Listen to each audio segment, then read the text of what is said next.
Hey, good afternoon, everyone. Happy Tuesday to you on this beautiful rainy day. My name is Casey Crimmins, and this is your midweek message where we're trying to connect you and encourage you and get you to engage just a little bit, see what God might be trying to do in you and through you, and see how even you have the opportunity to maybe change the world just one person at a time.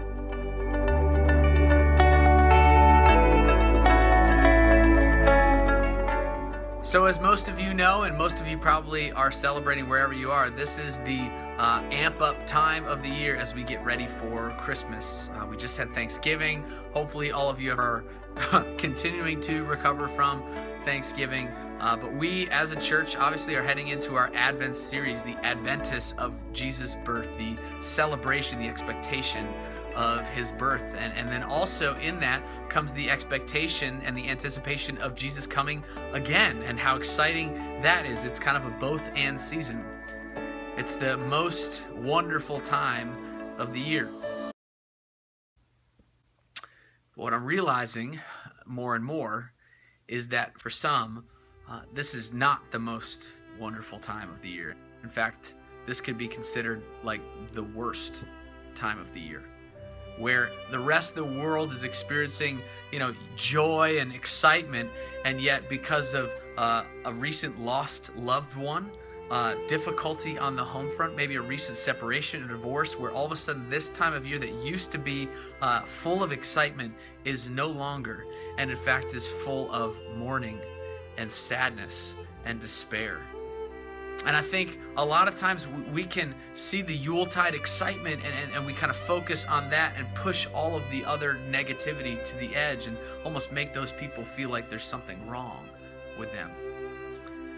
And I think maybe this year, some of us might be challenged to not do that.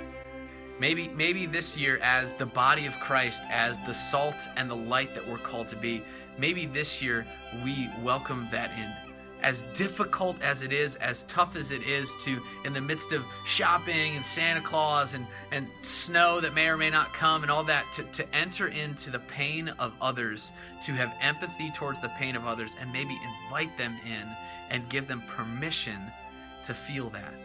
I think the best thing that we can sometimes do when someone is hurting, when someone is in pain, and during this time of year when everyone else is happy, when they're in pain, the best thing we can do is simply just say, it's okay to feel like that. You have permission to be sad. You have permission to be in mourning. And let me enter into that with you. Christ says that we mourn with one another and laugh with one another and cry with one another. That's part of being a family. So man, wouldn't that be such a Christmas miracle for some this year, that you enter into someone else's pain and despair and say, I'm going to be in this with you. Could that change someone's life? I think so.